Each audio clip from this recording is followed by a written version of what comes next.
Dearest gentle listeners, the much anticipated Bridgerton Season 3 is now in its entirety streaming on Netflix. The first part was released May 16th, and the second part on June 13th.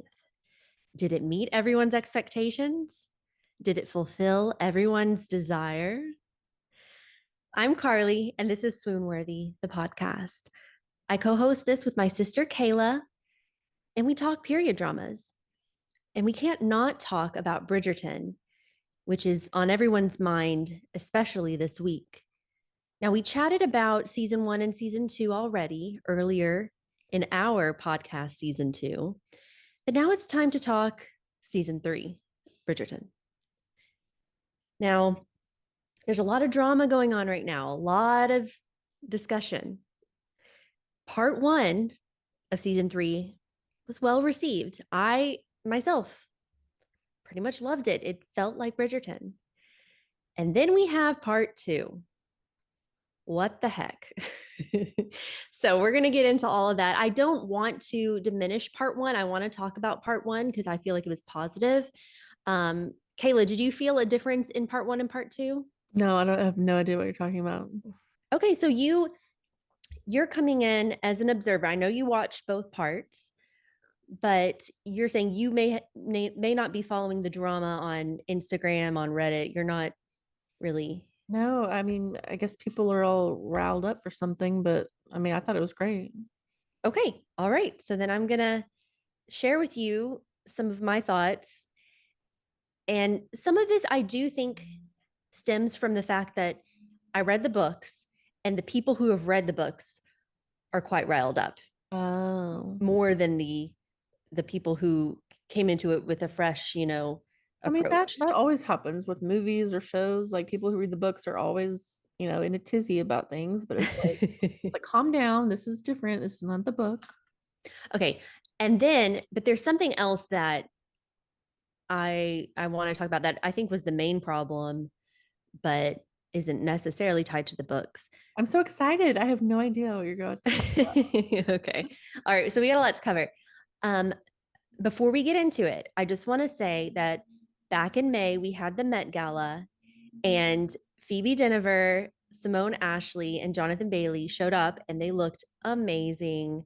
And I don't know, I just still want to talk about them on the red carpet of the Met Gala. Phoebe Dynevor, who played Daphne Bridgerton, she's wearing a gown, a pink, maybe champagne-like gown. No, it's more pink, blush pink. And it was a Victoria Beckham design. Yeah, it's so pretty. Her makeup looked so fresh and beautiful. And she said that it was her dream to like have Victoria Beckham style her when she was a Spice Girl fan. So I thought that was cute. And then we have Simone Ashley, who played Kate Sharma, channeling Cher in a Prabal Garung gown. And then we have Jonathan Bailey, who wore a custom low outfit, and it has a big, what are those? The floral things are so in. Well, of course, it was the theme of the Met Gala, but he looked amazing. Okay, so let's get into it. And one note: this is a different showrunner this season from the previous 2 seasons. Showrunner Jess Brownell, and of course, executive producer Shonda Rhimes. Costume designer this year, John Glazer, who worked with Ellen Moroznik on season 1. So each season they have had different costumes, and I'm sure people have noticed the changes there. One thing they haven't changed is the opening title intro with the cherry blossom or pink blossom tree. I don't know. I've never liked the opening, the little title opener. I like the flowers. Oh, you like it? Okay. Maybe it's just me. But they start out strong with Julie Andrews' voice as Lady Whistledown yet again. Julie Andrews always just, her voice is so majestic and beautiful. And like the other seasons, we have another Bridgerton young woman getting ready for the presentation to the Queen. This time, Francesca Bridgerton. Okay, Francesca's the third daughter. Brand new actress. They replaced the Francesca actress from the previous seasons with Hannah Dodd. And Kayla, to me, Hannah Dodd, the actress, looks a bit like Mia Wasikowska. Wasikowska. Do you see that at all? A little bit, yeah. I think she looks like her and sounds like her. I can't get it out of my head. But anyways, I think Hannah Dodd looks like a mix of Daphne and Eloise. So I think if you put the three of them together, it would just really, they're definitely Bridgertons. And I think Hannah Dodd also looks a bit like Violet Bridgerton. So love the addition of this actress who has also been in the Harlots TV show, Enola Holmes 2, the movie, and this Flowers in the Attic, the Origin 2022 miniseries. All right. And Kate and Anthony are back. So our season 2 couple, they come back in this one. Remember, Kayla, in our previous Bridgerton episode, we were talking about how we were bummed that Regé-Jean Page didn't come back for Bridgerton season 2, but we were able to get Simone Ashley and Jonathan Bailey to come back for this season. Thank goodness. Yeah. And they're so cute together. Their chemistry was so strong in in season 2. And even Newton, the little corgi, is back. And they're waiting to go to the family's gathering to get to the presentation, and they're like, where's Francesca? And she's sitting there playing the piano, and that's how we're first introduced to this new actress playing Francesca. She's in the same dress that Eloise wore, that Daphne wore. Very Audrey Hepburn War and Peace, I would say. And then they come out into the street and they're gathering still. Penelope's watching from across the street. I don't know if you remember that. She's like, she and Eloise have their falling out. And then Colin shows up, and he is like the catch of the season. Okay. So Colin is played by Luke Newton. Penelope is Nicola Coughlan. And this is supposed to be their season. They're supposed to be the love interest of the season, the main characters of the season. And Kayla, I'm just going to tell you now, this is where we get into some drama, because this is, I think, for the first 4, even the first 5 episodes, it's very much Colin and Penelope. It's Pollen season. Okay. They're combined names.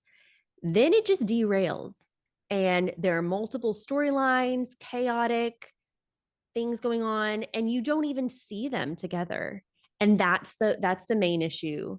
That's one of the main issues that people are having, they're upset about. And I agree with them. So people are angry that, like, after they get married and before that they're just not together a lot. Yeah. So even before they get married, right? Because that happens in episode 7. I want to say episode 6, 7, and 8. Colin is acting not great towards Penelope. So it's the writing, it's not the actor's fault. And there's just no chemistry, no scenes together. They don't even talk to each other hardly. There's no loving scenes. It's just terrible. They're just, did you get that? Like they're kind of just like, well, why are they even in love? Yes. I guess I could And see that. I mean, honestly, I didn't read into that too much when I was watching it. okay, But no, I see that now, yeah. you see that. So if you think about season 1 and season 2, you have, like, you only picture the faces of the two actors, right? Season 1, you're picturing Daphne and Simon. Season 2, you're picturing Kate and Anthony, or Antony. Like, this season, it was all over the place. There were too many scenes with Cressida. There were too many scenes with The second son. Benedict. Yeah. Benedict, it's not supposed to be Benedict season yet. Too many scenes with, Violet and her new man, which, I mean, I kind of liked that, but at the same time, it's just they had so many storylines. This is supposed to be Colin and Penelope. Yeah, I see that for sure. Mm-hmm. Especially the last 4 episodes. I was kind of just like, That's the I guess thing. they love each other. But they're struggling. Yeah. No. And so part 1 done well. It's just really, really done well. And then part two, it just falls apart. Well, Like so there's no I think though that it was mostly about Lady Whistledown, the whole her having to deal with the drama with that, That's more the vibe I got. right. And I was thinking of that as like maybe they really wanted the last bit of the season to be about that whole story arc of Lady Whistledown's identity to be wrapping up versus, is that what you're saying, Yeah, kind and of? because Penelope kind of said that she's like, I don't need you to fix my life, basically. She's like, I just want you to love me and be by my side and support me. That's the thing. That's the thing. He was not by her side. Well, I know that's the point. That's why she had to say that. No, no, no. He should have been, it was just terribly done. So, okay, that was a little break. I want to keep going, but that's the big crux of the issue here. I was really wanting to see more of their love unfold, like the flower of Bridgerton that it is. Yes, exactly. And they marketed it so heavily. Pollen season, Colin and Penelope. Finally, we get Well, their I love kind of feel story. like they were just like, well, let's give them that sex scene between them right around the Episode beginning of 5. episode, the last four episodes, and then we can just do whatever we want and make people happy. But see, it didn't make it backfired. People are Yeah, not we happy. wanted more of the romance. That's what we're tuning in for. Exactly. Well, Exactly. maybe they'll take note for the next few seasons. They better be learning. Wait, are there going to be more? Oh yeah. It's already promised for season 4, like 100%. I have theories about who it's going to be about, but we'll say that for towards the end. And then they're hoping to just keep going through all the books, the Bridgerton How many books. books are there? Well, there's one for each child of the Bridgerton family. So there's 8. There's some other spin-offs, I believe, and other works from Julia Quinn. But if you think of like at least the Bridgerton siblings, there's one per child. So we can expect 8 seasons. Okay, back to part 1 of season 3. So I love, Caleb, we've said in some other podcast episodes, I love a good makeover scene. And I love it when Penelope decides to ditch her citrus colored gowns for a more appealing color. So she goes with this whole blue green theme and some purples towards the end. And it's just so much prettier with her red hair, her complexion. And that's in the books too. She decides to get a new wardrobe. But then she also asks her lady's maid to do her hair differently Mm-hmm. and her jewelry and makeup. And I love a good makeover scene. Yeah. All right.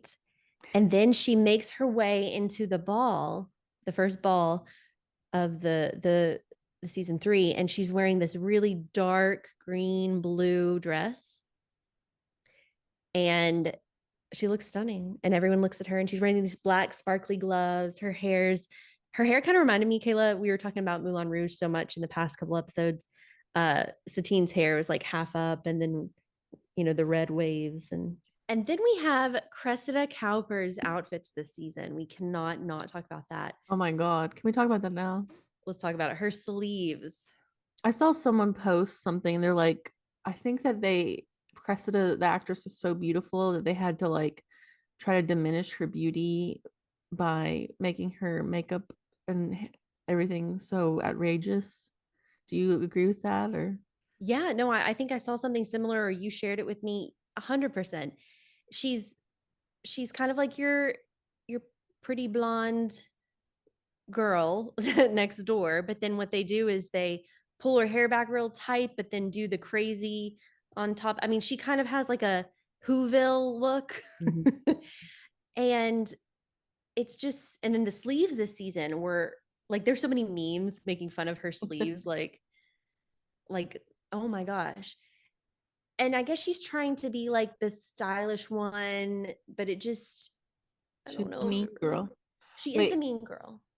And Cressida is played by Jessica Madsen. Eloise, so Eloise used to be best friends with Penelope. Now she's befriended Cressida. Eloise is played by Claudia Jesse. Okay. Well, so I saw an interview with Claudia Jesse, and they were talking about because it's in the summer where they're walking around, but Yep. she's wearing these like hand The things. summer muff. Summer muff. Is that real? Like what's the No. drama with that? So that was funny because if before she interviewed, I think that part aired and people were like, it looks like a beautiful sunny day. Like, why is she wearing this fur muff on her? And it was big too. Yeah. And it's because she had an injury. Oh. And so they invented the summer muff. And her interview was just funny when she talks about it. It might have been Jimmy Fallon. I can't Oh, remember. okay. I No, wasn't. it wasn't Jimmy Fallon. It was somebody else. I think yeah, maybe.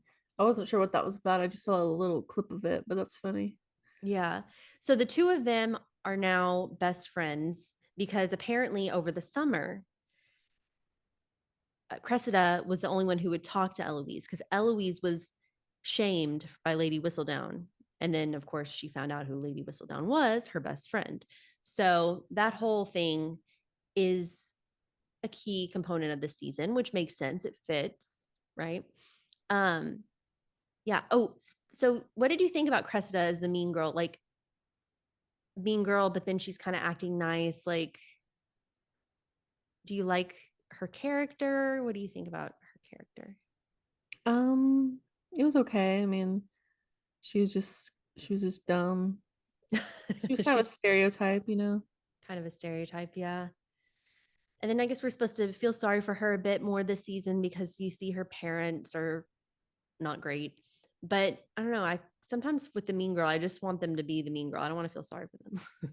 Well, I mean, I think that that's not an excuse to be mean to others because there's plenty of people that have grown up with, bad situations and despite it, they've overcome it and treat others with respect.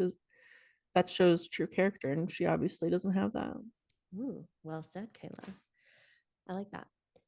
Um, Another thing though, I think that this actress, Jessica Madsen, I could see her playing Emma Woodhouse. Yeah, She has that air about her. definitely. So sometimes I think about that. There was a Jane Austen reference this season. I don't know if you caught it. No, I didn't. So at a certain point, um, I think Colin's speaking to her and is like, oh, he brought her a book home from his travels. And she's like, oh, I don't really care about philosophy right now. I just really want to focus on something more realistic, like Jane Austen's Emma. And she said it's about humor, truth, pains of friendship. She's tired of living outside of society. That's the real fantasy, she says. Um, and yeah, so she's different. Colin's come back and he's a bit different. He's being real stoic and just like, saying these lines to the women to make them feel good. And they both have like different personalities. Also, we can't forget that Penelope overheard Colin at the end of season 2 talking to his friend saying, I would never court her. Ugh, That was terrible. terrible. And that there is a overhearing of him saying something in the books too.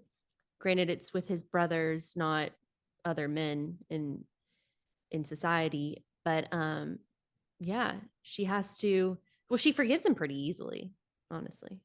Yeah, I mean, this is kind of like the whole Pride and Prejudice Darcy thing. Ooh, She overhears him, but, you know, she still falls in love with him. that's a good point. We also see the four. I feel like it's the first time you ever see the four Bridgerton brothers together in one scene. They're all in the carriage on the way to the presentation of Francesca, and they're in the carriage.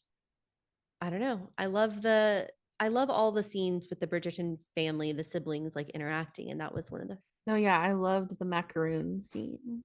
yeah. So you're talking about part 2. That was cute. They were That just was like cute. talking about they The want the chocolate. chocolate macaroons, and I just, yeah, I loved that. And here's the thing, that's where Benedict is in between the two younger siblings. He is I read an article. He is the best sibling as far as always spending time with his younger siblings. He's playing cards with them. He's eating macarons with them on the couch. I He mean, what can I always say about us middle children? We're We're the communicators. We're the band-aids of the family. There you go. Or in your opinion, maybe the second. Middle child is the second one because Mm, everyone after that is the baby. okay. Okay. And I just love that article that I read. I think it was Time, because he's always giving advice to Eloise on the swing. He gave advice to Anthony about like being truthful and stuff to the women. Like he's just the best. Anyways. Um, and he's still exploring and finding himself this season, as we will learn. But the youngest siblings, they have been the same throughout the 3 seasons. So we have Florence Hunt playing Hyacinth, and in this season she's about 17. Like the actress is about 17, and the actor Will Tilston playing Gregory is also 17. So they're so cute. I'm wondering if like hopefully they don't change them when it becomes their time to have more scenes, because I think they're so cute together.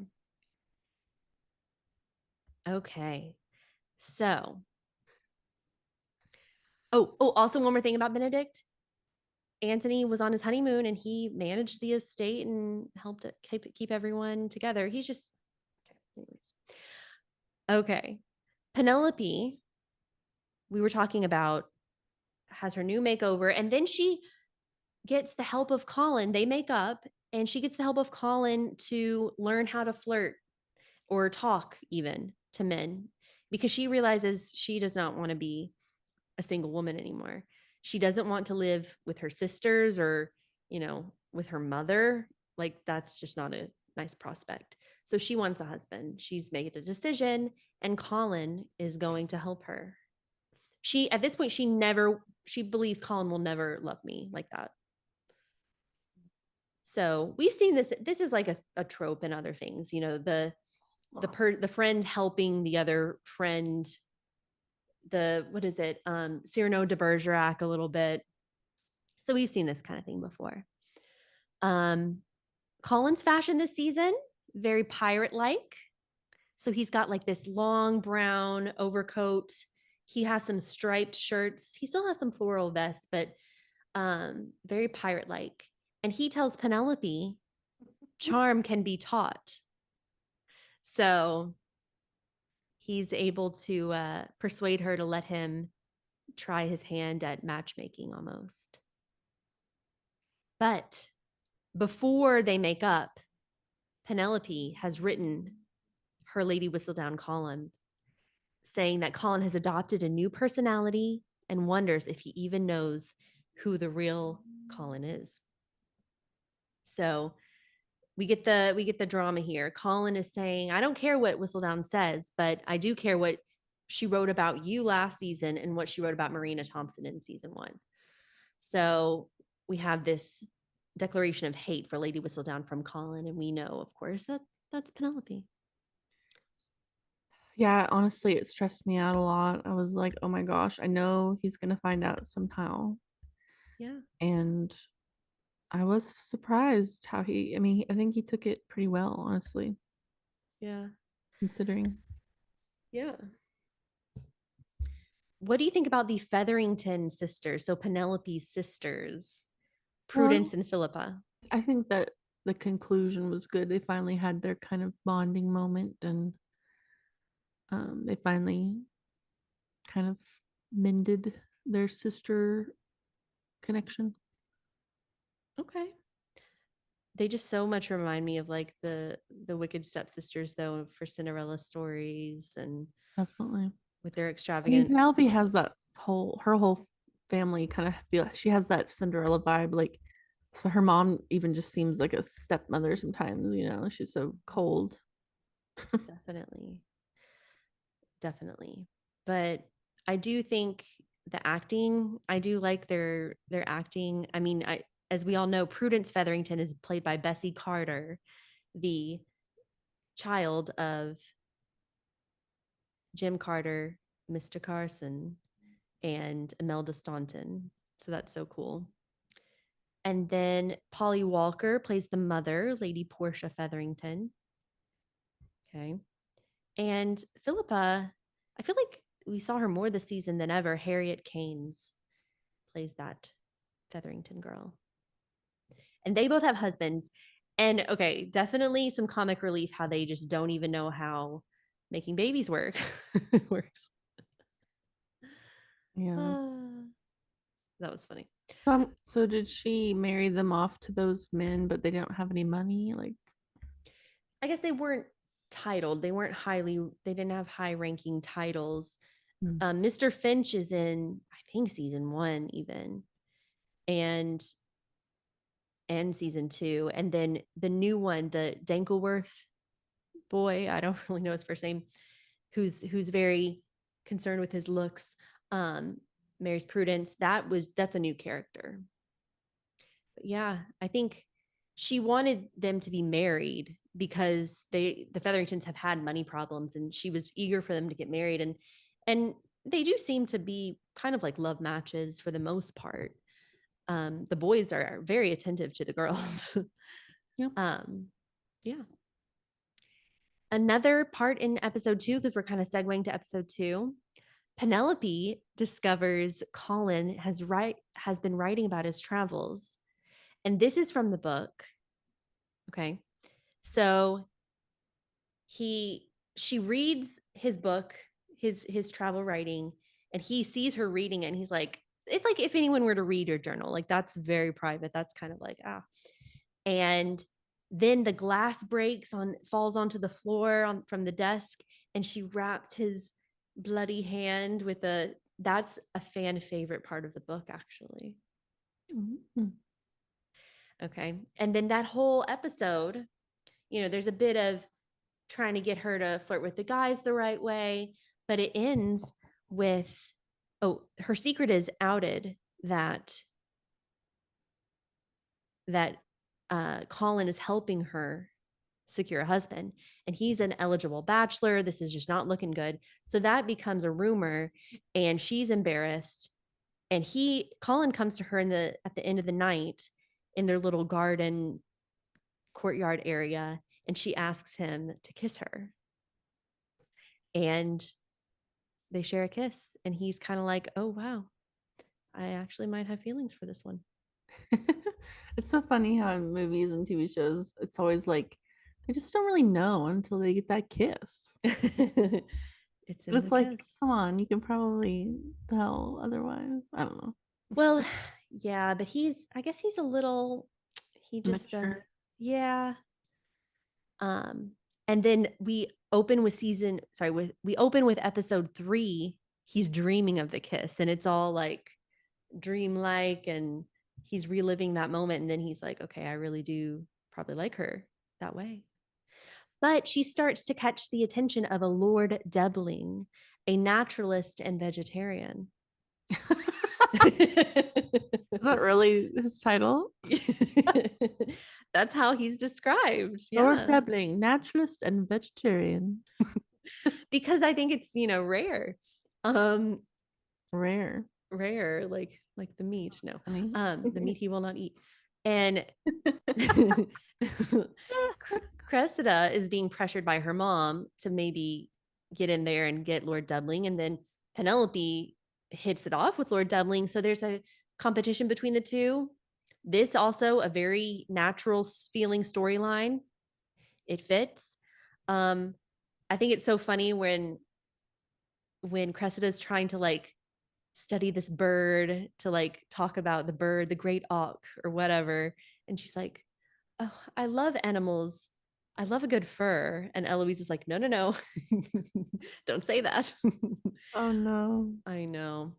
Um, and then there's the whole thing, there's the hot air balloon scene. Oh yeah. And yeah.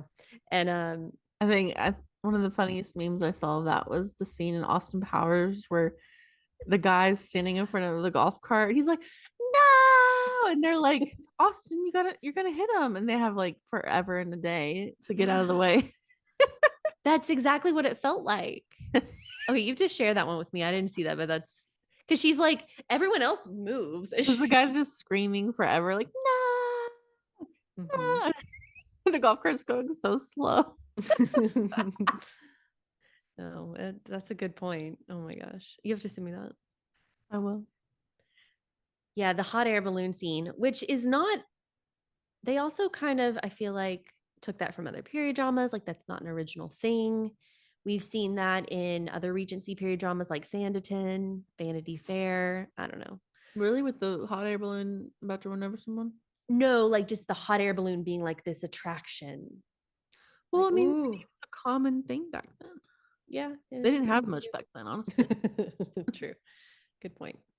Um, and then Penelope's like saying that she loves grass in that scene to Lord Devling. It's just, and that's where at this party we see Benedict hitting it off with a mysterious blonde woman who is the actress Hannah New from Black Sails, if you've watched it, or she actually was Aurora's mother in the Maleficent movie. And this actress is playing Lady Tilly Arnold, a widow, and they hit it off. And then you have the Mondriches there. Oh, the Mondriches. I feel so bad for them. People just don't want to get into their storyline. Oh yeah. I I think I zone out every time they start having an interesting scene. I'm just like, okay, I'm gonna get up and like get a drink or something. I know. I feel so bad because they're just fine actors. They're she's beautiful. He's handsome. It's just no one. But And then I they're older, right? a little bit. I don't know. They Yeah. don't they have that like they don't have that young person vibe that I think the show's more targeting. You know what I That's a good mean? point. Yeah, no, I think that's They probably just seem right. like some random married couple somewhere. You know what I mean? Yeah, yeah. And they played a part in season 1 because they were friends with Simon Bassett. He was the boxer. Like, they kind of fit more in season 1, but they keep them each season, and fans just don't really follow them, and it's nothing against them. Well, they just need to stop trying because that's what TV shows have always done. They go off the reaction of the audience and they'll just completely remove characters if they don't get any good Yeah. feedback, you know? So Yeah. it But happens. again, nothing against them. They're There's pretty, already and a lot of characters going on there in the is. show, There so it's is. like less is more at this point. Good point. Very good point. And then we have another ball. Plenty of balls this season. We have the Hawkins ball, and also we haven't really touched on the music too much, even in the first podcast episode we did.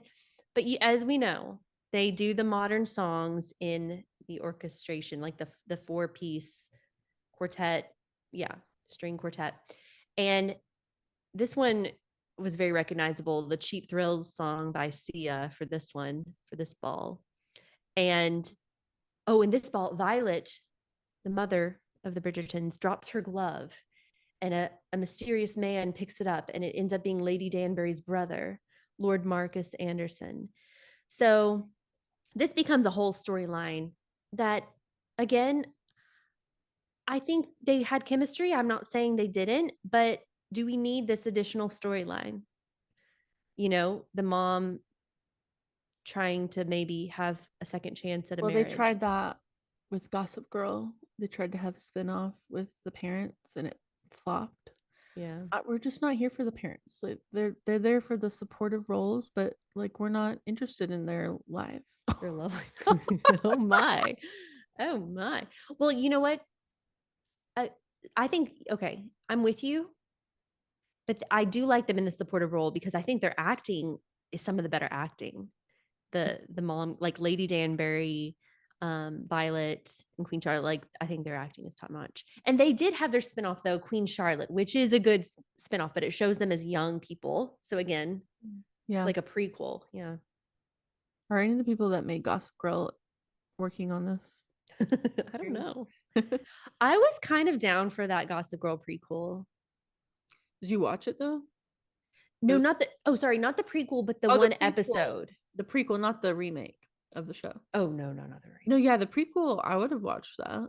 I was kind of going for it. Kind It of had had a kind of Brittany had Snow as the actress, I yeah, I think. like Britney Snow. And it was 80s vibes. Yeah, 80s vibes, but I feel like not everybody's like it's scary to me how the young generation, like I've always thought liking older things like that is really cool, but like I'm feeling like the younger generation are like, it's cool to them to be like, what's that? I've never heard of that. You know what I mean? I don't know what you mean. As I someone see who, comments on like Instagram, and like I can tell the young people, like Gen Alpha or Gen Z, like if they're talking, someone mentioned Marilyn Monroe and they were like, who? oh, the No, so like I shame. feel like that's like where it's headed with the Oh young generation. no. They have no respect for the history or of anything like pop culture or music. Okay, Kayla, Jacob Elordi didn't know who Elvis was except Lilo and Stitch. But I guess at least he knew Okay, him. well that's different because no, yeah, he knew him. No, this no, that was different. He was just trying to show like you don't have to lose your entire personality and voice Okay, just okay. to No, no, no, become no, a no. character. Kayla. Okay, well, if you want to get an Oscar nomination, you do. Hey. Okay, we need to stop talking about Austin Butler versus Where Jacob what are we talking? Elordi. What is this podcast about? I don't even remember. Oh man, we will always be Jacob Elordi Elvis versus Austin Butler. Let's get back to Bridgerton. Back to Bridgerton. Oh, and just when you thought Cressida's sleeves couldn't get any bigger, at the Hawkins ball, they are just ridiculously oversized. And she's wearing a neck corset, which I did look for Halloween costume one time. Hard to find. Um, yeah. There's the battle between her and Penelope with Lord Dubling still going on, trying to get that attention. Francesca, meanwhile, Francesca has been named the sparkler of the season. So no more diamonds of the season. This is the sparkler. What an insult. I'll be like, you're not even gonna make me the diamond, you're gonna call me the sparkler. What is I that know. about? It doesn't have quite the same ring. Um, but yeah, the queen has chosen Francesca because Francesca is introverted and different and likes to play the piano for herself and not just as a show off. Um, she introduces Francesca to a Marquess from Venice, Lord Samadani, who the queen wants Francesca to be with, has 7 brothers and sisters as well. But the difference is that he wants a family like that. He wants 8 children. He likes the noise and everything. And Francesca is like, Yeah. I just want to escape. No, she's like a little puppy that's in the litter that like hates being around. Because you know how some animals, when they grow up in a big litter, they just want to be alone with their person. They don't want to. She's just Yeah. like that. She's so cute. And I think she's relatable the Yeah. same way Eloise is quite relatable. Um, and so is Francesca. So she meets Lord Kilmartin. She doesn't know who he is, but they're just standing in silence outside together. She was like, oh, I found my man. I know, because And yeah, they both just and they were kind of just even with each other. They're just like we need our space even with each other. Like they weren't trying to like get super affectionate with each other. They were just wanting to be have each other's company and be quiet. yeah, Be quiet. They just wanted to stand there in silence. yes. And then the next day, sit in silence because he does come to the house, Bridgerton house, and they just sit on And the then they're smiling like they're just so happy. so happy. It's so cute. But and I've seen there's a clip that goes around on Instagram of when he first comes into the Bridgerton house to say, "Oh, I'm here to see one of your daughters," and Eloise just like draws back and hides behind her siblings, and like everyone loves that clip because that wasn't written in the script, and Eloise just knows her. Claudia Jessie just knows her character so well that she put that in. Oh, that's cute. Yeah, she's so Eloise. But yeah, so Francesca has found this guy that's just perfect for her, so we think. And the mom, Violet Bridgerton, is hesitant. She's like, this maybe she already kind of knew this maybe seems like a perfect friendship because they see so much in each other. The mom, Violet, is just so obsessed, and one of the siblings says this later, obsessed with these grand love stories. And so Daphne and Simon, great love story. Kate and Anthony, great love story. She wanted this also for Francesca. And Francesca's like, I'm not about that. There we go. Everyone's Love different. looks different for everyone. Very, very well said. Yes. Now, throughout this, now we've been talking about all the characters because again, there's so many. Colin has been watching Lord Debling court Penelope, dance with Penelope, and he's starting to get jealous. And so in episode 4, we're finally at the end of part 1, right? He's starting to ask his mother, you know, what she thinks. Should he tell the truth to Penelope that he does have feelings for her? And of course, he gets the encouragement from his mom. Um, but Penelope is about to get proposed to by Lord Debling. Even Portia Featherington, Penelope's mother, gives Lord Debling her blessing to ask for her hand in marriage. And yeah, what do you think about Lord Debling? Should Penelope have gone with Lord Debling? That is the question. Um, I mean, I think it could have worked, honestly. She could have continued to be Lady Whistledown in secret because he's gone all the time. I know. It could But have been good. at the end of the day, wait, I forget why he decided he didn't love her anymore. I'll tell you. So so what so what happens is she starts to question it a little bit because she's like, I want a love match. And I don't know if I love him. And then they're at that final ball in episode 4. She's wearing a blue sequiny dress. Um, she's dancing with Lord Debling, and Colin just has had enough and goes and interrupts them. And then, Lord Debling sees that there's something between them. And then he learns from, I think, Cressida, why Penelope was always looking out her window is because Colin Bridgerton's house is across the street. So he kind of puts 2 and 2 together that she has this love for him.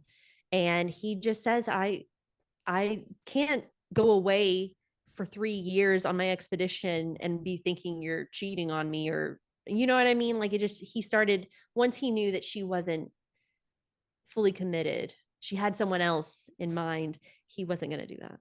Those vegetarians, they're cunning. And then, and in that ball, we have Snow on the Beach, which is a Lana Del Rey, Taylor Swift song that is good. It would have been cool if they made some of these classical songs from like 80s music. Like, you know, in the Wedding Singer. Oh, did they do Journey? They didn't do Journey, I don't think, but they did Madonna Material Girl I in liked season in the 2. Wedding Singer when they did the Small Town Girl or whatever it's called. Journey. And they made it for like a wedding, you know. Oh yeah. Okay. Right. Yeah. Don't Stop Believing. Yeah. Okay. No, that's a good one. Well, I liked the Snow on the Beach song. And then, okay, the end of season 4, we get another pretty well-known song, at least for me in my college years, the Give Me Everything Tonight song by like Pitbull. So this carriage scene is like, this was the end of part 1. And he chases after her, gets into the carriage with her. She still doesn't think that he would ever love her, but he confesses. He's like, what if I do have feelings for you? Like, what if I did have feelings for you? What would that mean? And she's like, okay, yeah, let's go for this. And so they have an intimate carriage ride. We'll leave it at that. But it was, I think, a smart way to end part 1. And everyone was really on board with Colin and Penelope. Yeah. I feel like they lost some steam in the second part of season 3, but Literally. but Well, yeah, no, that's the problem. That's the main problem, I think. yeah. And yeah, he ends it with, well, are you going to marry me, Penelope Featherington, or not? And that's just, I think it was very, I all along, I was like, this was smart how they ended part 1. And it was smart that they separated them into 2 parts, because this carriage scene was just like really good. And we wouldn't have been talking about the carriage scene if they had done the full 8 episodes at once. But the thing is, they just went downhill after this episode 4. Episode 5 feels a bit more in tune with where we were headed, and then it just goes downhill. So let's talk about part 2. You ready? Yeah. We waited a month for part 2 to drop. And again, no one had any issues with part 1. The only thing I heard from part 1 like negatively was like too much of the Mondriches, which is like that's not drama. Like that's just whatever. And again, sorry to those actors because they are good. It's just people want what they want.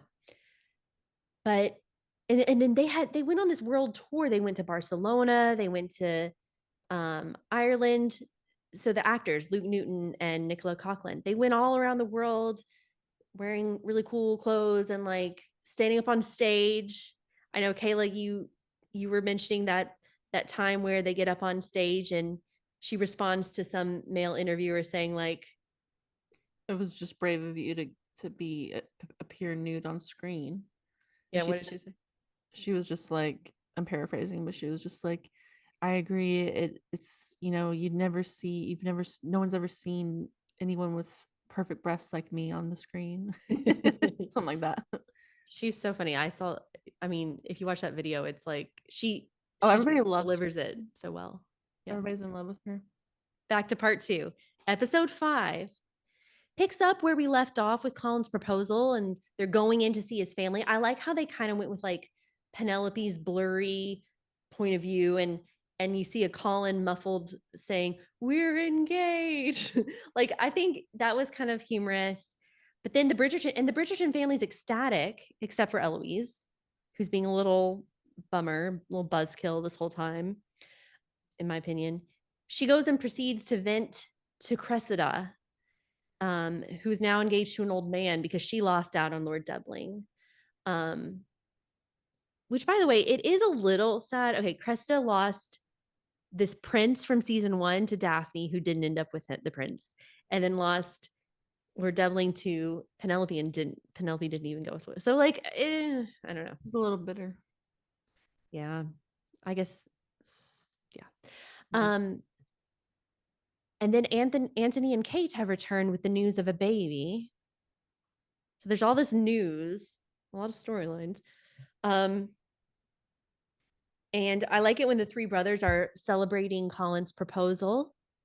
And Colin just says, I think I've loved Pen,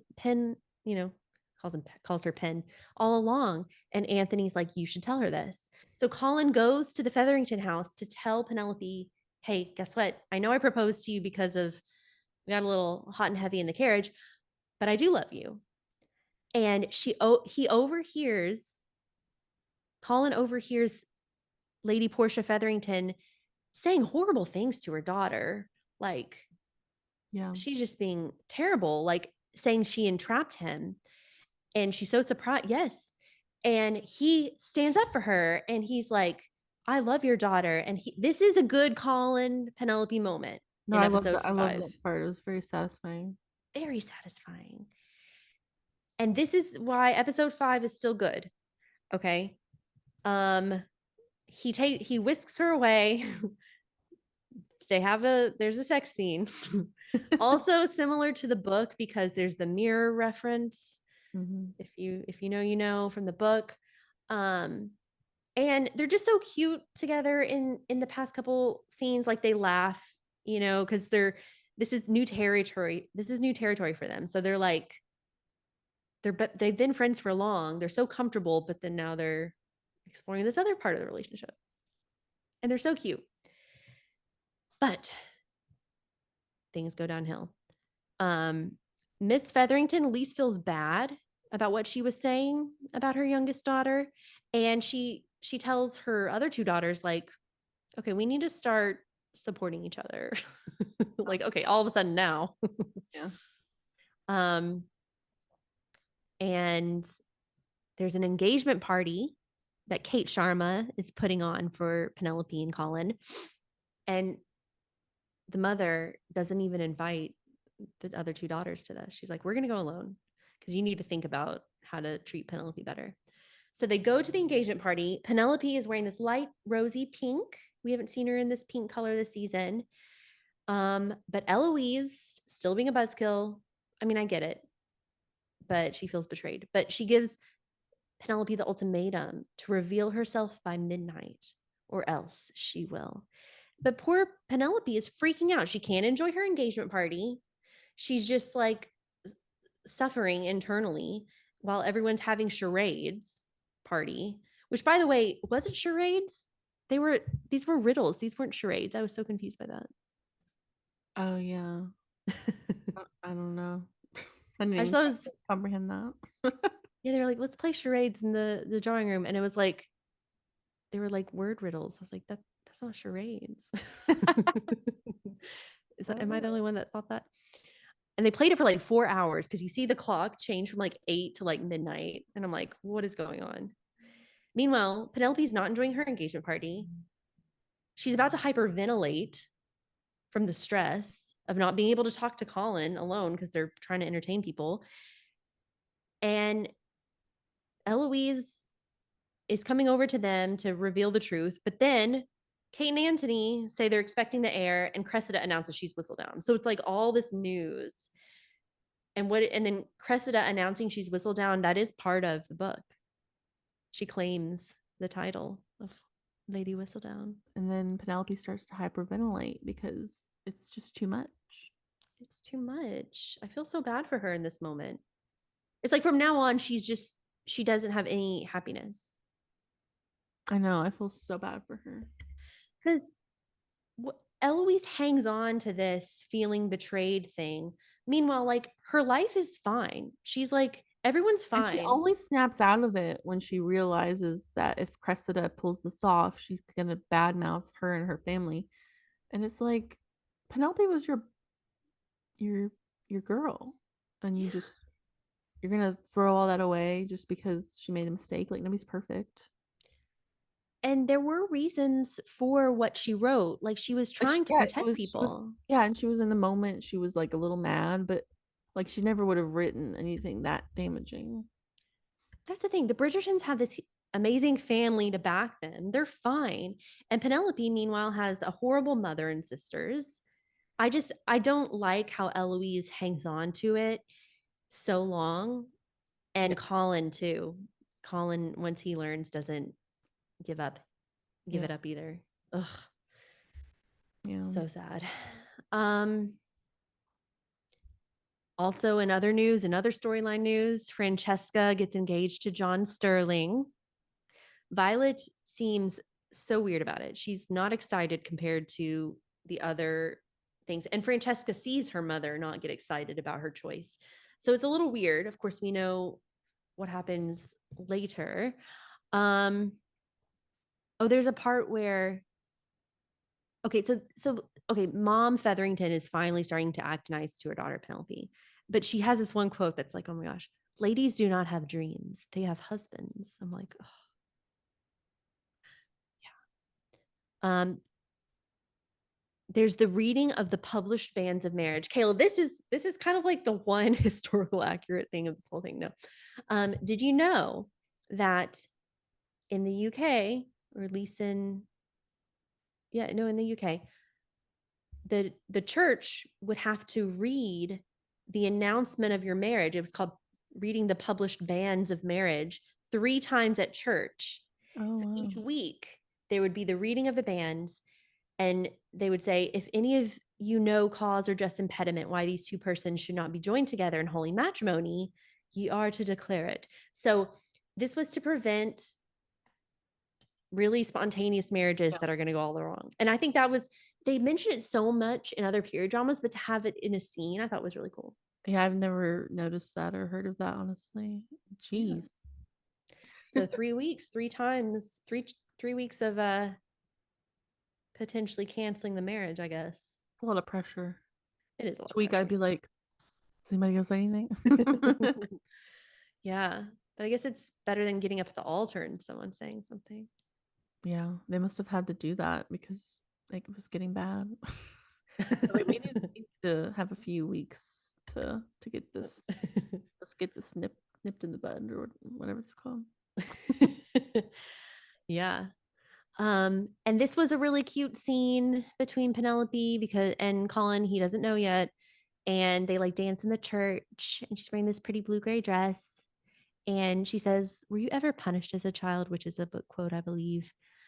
Then we have the Mondrich Ball. My husband was watching this scene with me for whatever reason, and he thought it was so funny because like the queen comes in and is like wanting to be impressed, and then like this like thing unfolds, and she's like, "Well done."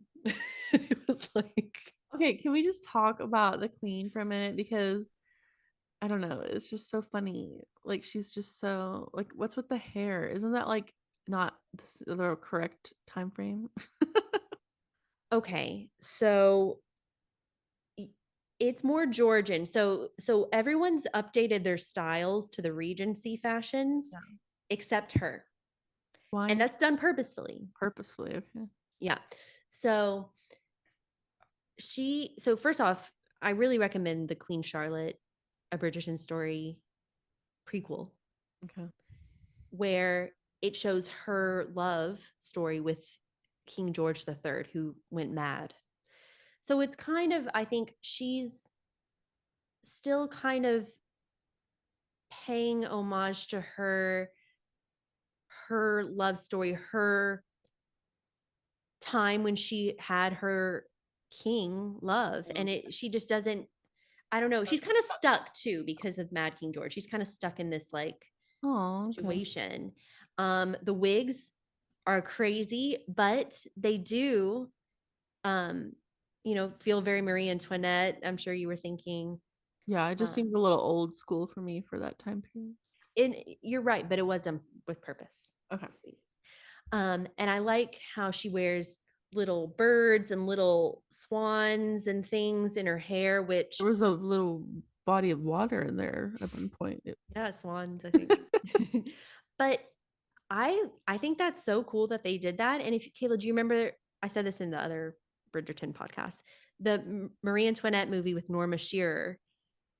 She's wearing a huge Marie Antoinette wig, and there's a little bird cage and with a little bird flying around in it. So, you know, and then also Marie Antoinette times they had the ships in the wigs, or but I did read something recently. I need to dig further, where what these weren't wigs, they were actually just their hair back in that time period done up. Oh my God. So this is where what you were referring to earlier, when Cressida is going to publish as Lady Whistledown, and Penelope and Eloise team up to discredit her. So finally, Eloise is like moving past that a bit. She can use her quill for good, and she tells Penelope to write a new gossip column, a new edition of Lady Whistledown to discredit Cressida. And I think it's so funny that she's riding in the bumpy carriage with a quill. And I was like, this is so, I feel like they wouldn't have done that in season one. Also, I read on Reddit that people noticed how there were no aesthetic shots in part two. There was no like, oh, zooming in on the pretty flowers, or no zooming in on the champagne it's like they just went really rogue on part two. Anyways, we see the reveal. Colin learns the truth that Penelope is Lady Whistledown. And he doesn't, I get being like upset at first and not calming down, but even after the fact, he doesn't talk to her. He doesn't ask for explanations. He doesn't try to work through it with her. It's just like, oh, well, we're going to get married and I'm just not going to talk to you. It's terrible. And that's the end of that episode. Two more episodes to go, Kayla. You ready? Mhm. Episode 7, the penultimate episode. We have the wedding. And what did you think about the wedding? So Penelope's wearing a light pink satin gown. She's got her hair done up. Some people don't like how her hair is very like 40s style this season, but I think it's very pretty for her. She's got What do you think about season? What do you think about her wedding look? I really like the train of her dress in the back, how it bustles out in her like back waist area. But yeah, her hair in her dress definitely has a 40s vibe to it, which is interesting. Yeah, it's almost like Regency in the front a little bit, and then but because in the back it's the waistline's a bit lower, it it makes the whole thing look not very Regency. It's very interesting. I mean, she looks beautiful, and um the the premiere for part two, she actually wore a Rodarte pink gown with a wedding veil type thing to the premiere. So it was kind of definitely a reference to this. And the night before, she sees Colin in the street and they have this kiss, but there's still I'm still just not getting a lot from Colin here. It's just he's not even giving her enough love and affection. It's just terrible. Yeah, I guess they should have changed that storyline a bit to where it didn't Mm-hmm. like ruin her wedding Yeah, and please. just didn't Like, get in the way of their romance. I think they should have had. So the night before, when they kiss in the street, it's a passionate kiss. Apparently, they modeled it after the kiss from the New Girl series. I don't know. That was the inspiration for it.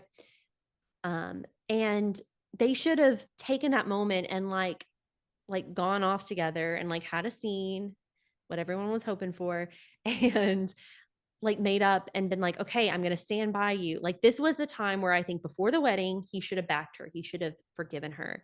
Instead, it makes for an awkward wedding. Poor thing. Queen Charlotte also comes in there and declares it's one of the Bridgertons that's Lady Whistledown. Okay, And so so that part really bothered me. It's like, Queen, you are busting in here during this girl's wedding reception. That is just not right. I know. And you're just so full of yourself with the whole whistle down thing. Like, why does she even care about whistle down? I'm sorry, I she's know. just With this season, I think it was I think in the past it's worked, but this season it was just like you've got to have something else to do. Like, this can't be your sole purpose in life. And interrupting someone's wedding breakfast. And right before that, it almost seemed like Colin and Penelope were gonna end the wedding at least good with a pretty dance scene.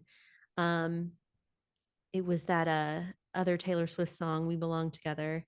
Oh, she walks down the aisle to "Yellow" by Coldplay, which was a reference to her. I think uh, the fact that she always wore yellow for so long.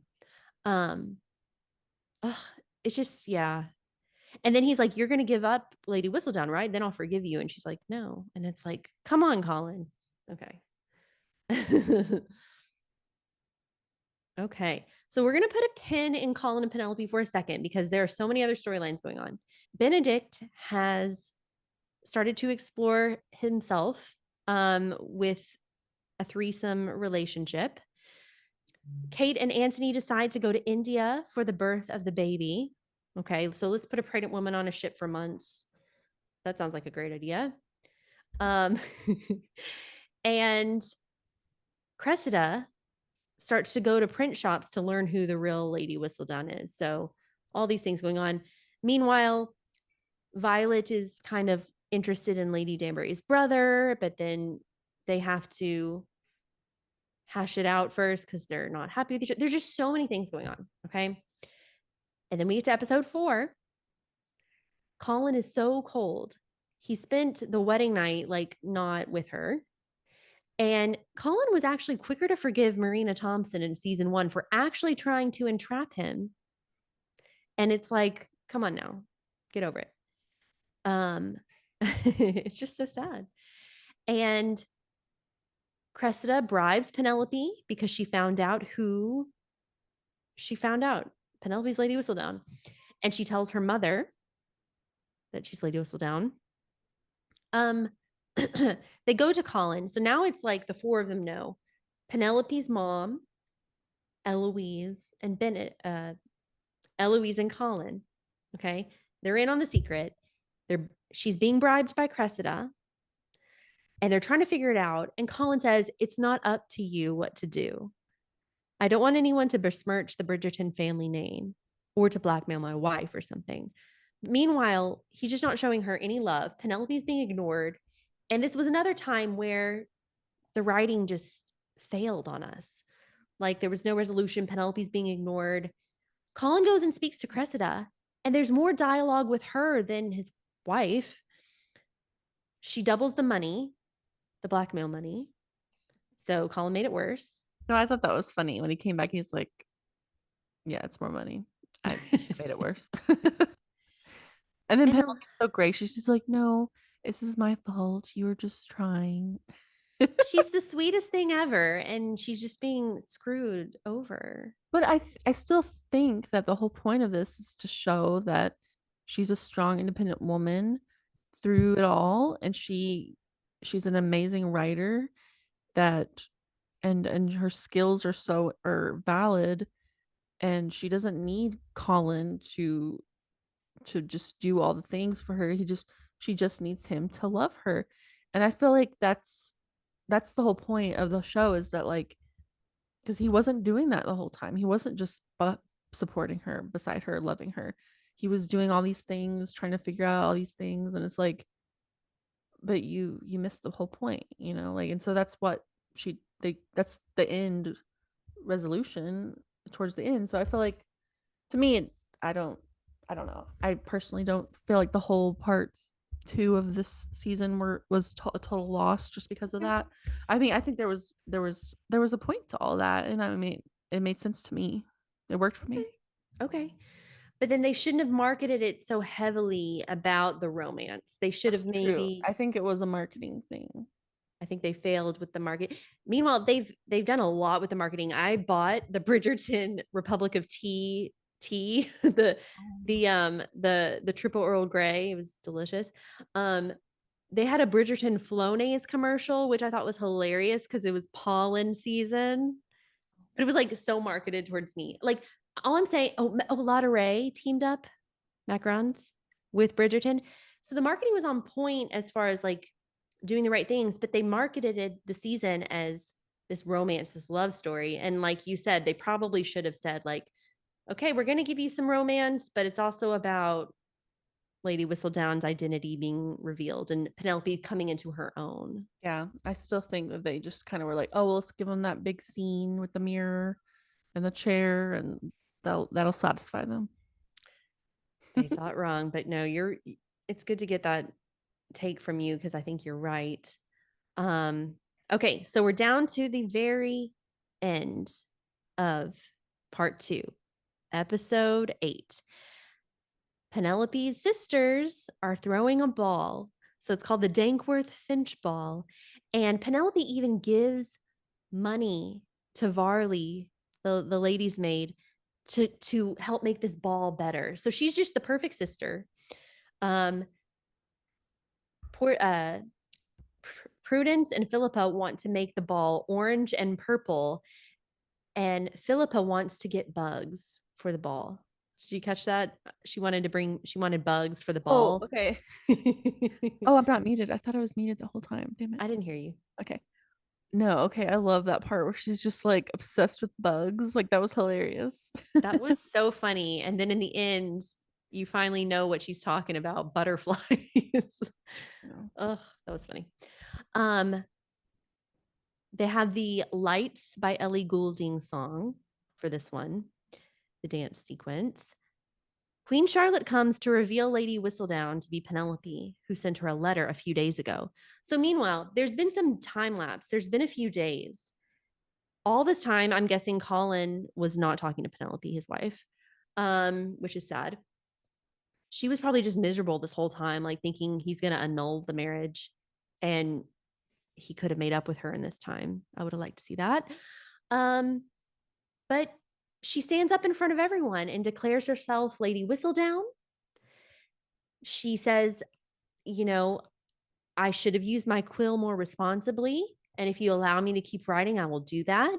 This is my repentance and my plea. And the queen likes this. She's like, yep, let's keep going. I'll let you keep writing. No, that was like, her speech was so amazing. Like, Like she proved she's Lady Whistledown just with that speech. It was so well said. It was. Meanwhile, Cressida, like no one believed she was really Lady Whistledown, but they believed, of course, Penelope was. Oh yeah. And still, though, this is different from the book. In the book, Colin stands up and says how proud he is of his wife to be Lady Whistledown. It's so different. It's so different. Why wouldn't they just throw that in there? That's I know he lets her be kind of like she has a good run, she has a good speech, but then she's kind of left alone in the middle of the room and it's kind of like, okay. Then the sisters release the bugs, the butterflies. And then Colin finally comes up to her. He had been on the sidelines this whole time, not talking to her for days, and comes up to her and is like, "The other day, I was reading your letters and I realized I shouldn't try to separate you from Lady Whistledown. You are Lady Whistledown." Meanwhile, I'm like, the other day, like, you've just been sitting on this? Oh, and he admits that he was envious because he's not a published writer and says, how lucky I am to stand by your side and soak up just a little bit of your light. And it's like, dude, you should have been doing this for the past 2 weeks. yeah, that's it's a shame. Man, now I'm annoyed. I need to watch it again so I can be annoyed with everybody else. You do. Just watch it because after episode 5, it's just like downhill. And there's just too many storylines. So we got to wrap up a few of those storylines. So Benedict, the girl, Lady Tilly Arnold, is like comes to Benedict and is like, oh, you know what? I kind of want to be with just you. And he's like, I'm not looking for something serious right now. Eloise decides to go stay with her sister in Scotland. So she kind of invites herself to stay in Scotland with Francesca and her new husband. And that's where this is a scene. This is also very buzzworthy right now, where then Francesca's like, okay, sure. And John Sterling is like, oh, yes, that's perfect. And now you can meet my cousin, Michaela. So the book, this is Michael. Francesca. Spoiler alert if you don't want, if you're listening and you don't want to know what's going on with the books. Spoiler alert, I'm telling you now. Francesca's love story is not with this guy. It is. So that's the thing. So in the books, she does have a nice love story with this guy. But the book that's dedicated to Francesca's love story, he dies. John Sterling dies. And in the book, his cousin, Michael, becomes her new love. She gets past it. She gets past John's death and ends up with his cousin, Michael. But they did a little switch here. It's Michaela. Michaela who? So this is where it gets a little tricky because fans of the book aren't all thrilled. Not all of them are thrilled with this because we have fans who have read the book for the past like 15 years or so, and they really wanted Michael Sterling as a character. But now we have Michaela Sterling. Look, I'm not going to say anything bad about this choice because I'm sure they have a good plan in mind. My problem with this part 2 is just maybe don't even do the Michaela reveal yet. Like save that for another season. There's already so much going on. Oh, and we can't forget. So this is another little thing, not a book related thing, but Lady Danbury gives Violet permission to date her brother, basically, because another spoiler alert if you haven't seen Queen Charlotte, she had an affair with Violet's father. So it's a little bit of okay, you can date my brother. I did have an affair with your father, right? But it was a love, but that was actually like a really good part of the Queen Charlotte. Like there was a reason behind it. They were in love. And then it zooms out on the birthday hat. So another, if you know, you know, the birthday hat. Um, People are wondering what the next season's going to be like. Who is the love story going to be the focus of? Now, Kayla, the showrunner said that it's going to be just one story. They're not going to combine, they said they're not going to combine stories. It's not going to be like Eloise and Benedict season. It's not going to be like Francesca and Benedict season. So people are wondering, whose season is it going to be? And I really think I would say, I would bet money it's Benedict's season, because he's had this story arc where he's been finding himself and he's very set up to meet his woman. I'm thinking it's going to be the woman, Sophie. You never know. At the masquerade ball of his mother. So at the end, he says, Eloise says to Benedict, "Do you think Mama would ever let me miss her masquerade ball?"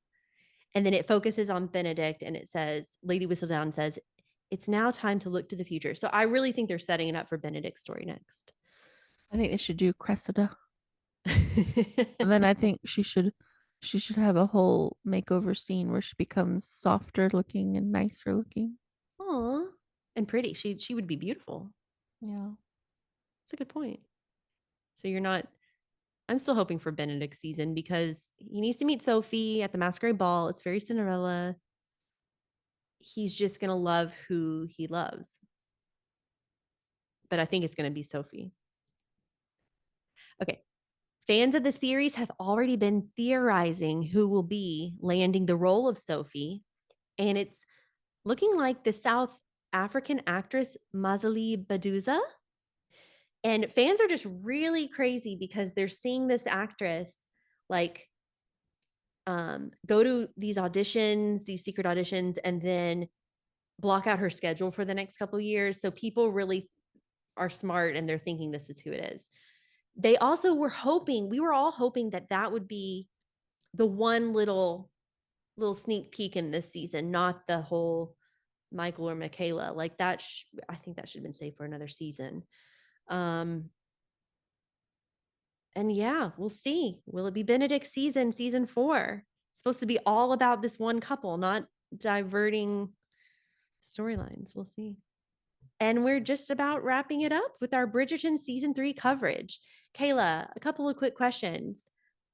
Did you have a favorite scene from season 3, part 1 or part 2? The boobs. They're perfect. No.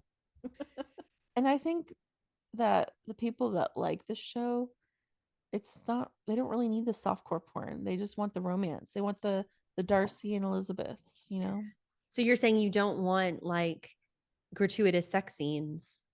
I mean, I don't need it. Like, I mean, and even what's his name? The guy who played Dan Humphrey in Gossip Girl. Mm-hmm. He said he's like, I'm not doing any more sex scenes. He's like, first of all, I'm married. I don't feel like it's right for me to even we're just like faking it.